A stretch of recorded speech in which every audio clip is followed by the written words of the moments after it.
Usipoamua kuanza kufanya, usipoamua kuanza kufanya, kutenda, usipoamua kutoka, usipoamua kuanza kufanya kitu, rafiki yangu, imani yako hata ingekuwa kubwa kiasi gani, haitakusaidia chochote, haitakusaidia.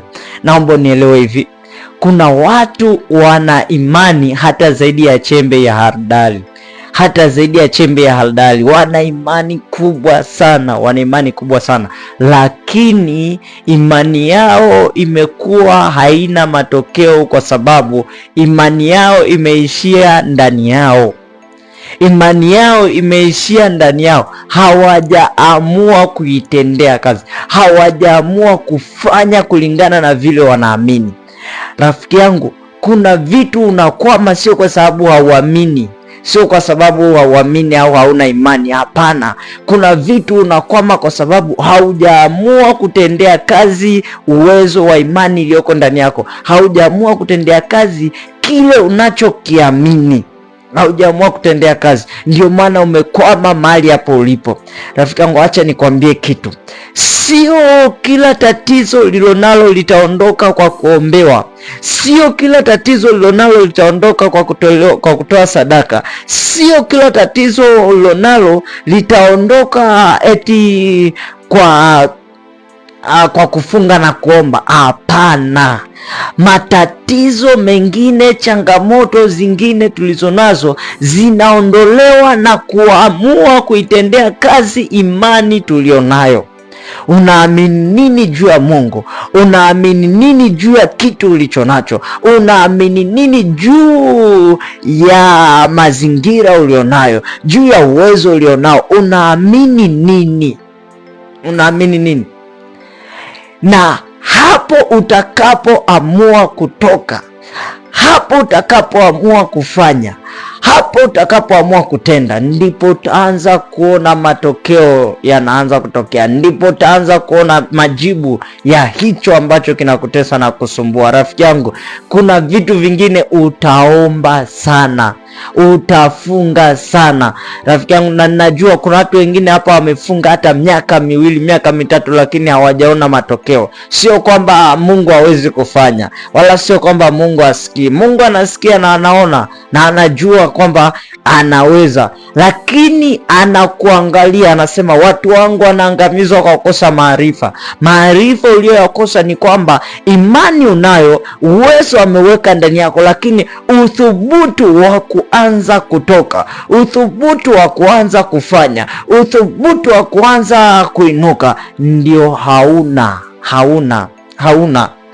Yakobo alitusaidia kueleza jambo hili. Ukisoma kwenye kitabu cha Yakobo sura ya 2 ule mstari wa 17, anasema vivyo hivyo na imani isipokuwa ina matendo imekufa nafsini mwake.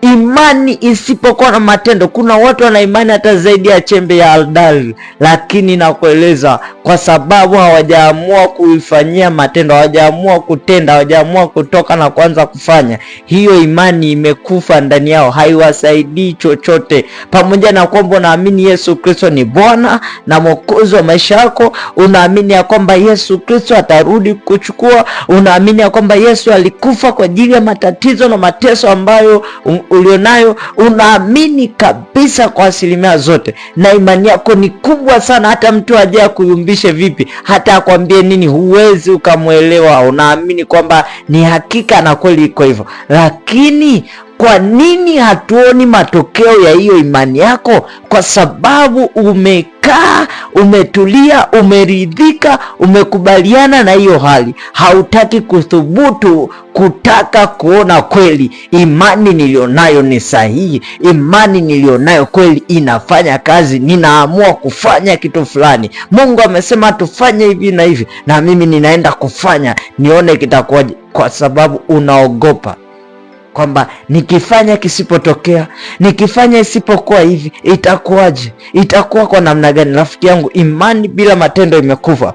Mstari wa 18 anaendelea, anasema Lakini mtu atasema, wewe unayo imani, nami ninayo matendo. Nionyeshe imani yako pasipo matendo, nami nitakuonyesha imani yangu kwa njia ya matendo yangu.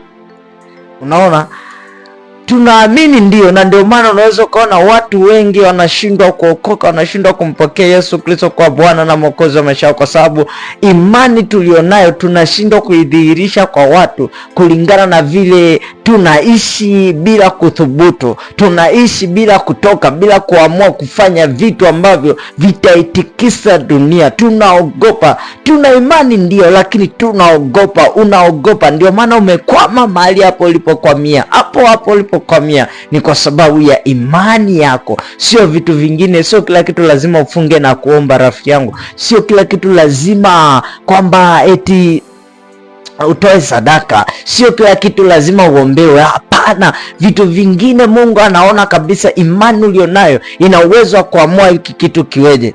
Jamaa mmoja aliyekuwa anaitwa Elia Mtishibi, huyu jamaa ninajifunza sana kwa habari zake na ninamsihi sana Mungu, ninatamani na mimi hivyo vyangu. Jamaa alikuwa na uthubutu wa hali ya juu, Imagine, hajui mvua ilianzaje, hajui mvua ilikuwaje, lakini anakwambia ninasimamisha mvua, haitanyesha kwa miaka 3.5.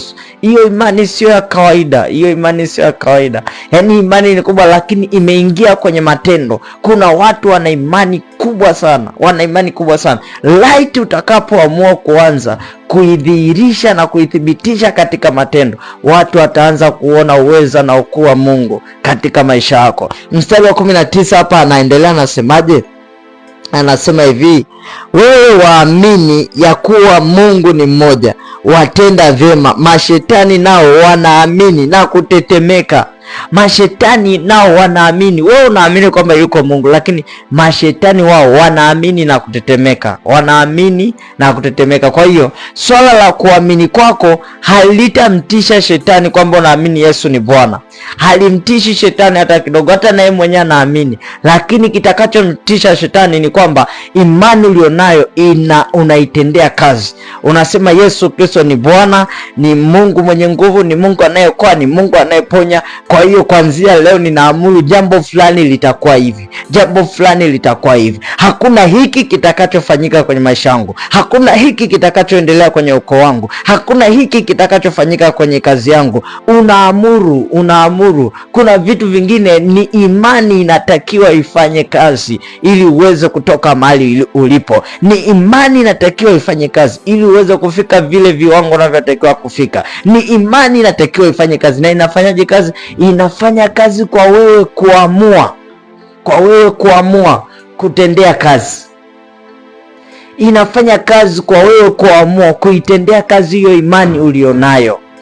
Vile unaamini, utakavyoamua kwamba sasa nataka 1 2 3, nataka kitu fulani, rafiki yangu, utaanza kuona vitu vinatokea, vitu vinafanyika. Mimi sio kila kitu waga naomba, hapana. Kuna vitu vingine nasimamia tu msimamo wa imani nilionayo. Ninamwamini Yesu Kristo ni Bwana na Mwokozi wa maisha yangu, na mimi ni mwana wa Mungu. Ninaamuru, ninasema kuanzia leo jambo hili halitakuwa hivi, kuanzia leo itakuwa hivi na hivi, kuanzia leo, kuanzia sasa, kuanzia hiki. Unasema mwaka huu jambo hili na hili linatakiwa litokee, nataka nifanye mwaka huu jambo hili na hili, na vitu vinatokea. Kwa nini? Ninaamini, na ile imani nimeiweka kwenye matendo, lazima mambo yatokee.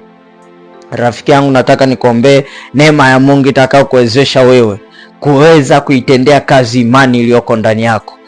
Baba, katika jina la Yesu Kristo wa Nazareti, tazama mwanao amekuwa akiteseka na kuhangaika kwa muda mrefu bila ya kujua kwamba imani aliyonayo Bwana ni mtaji mkubwa sana katika maisha yake. Ni mtaji mkubwa sana wa kumtoa mahali alipo na kumpeleka mahali pengine. Ni mtaji mkubwa sana ambao Bwana umempa wa kung'oa milima iliyoko mbele yake, wa kuhamisha milima iliyoko mbele yake. Ni mtaji uliompa Bwana, lakini ameshindwa kuitendea kazi, hawezi, hajui namna ya kutendea kazi.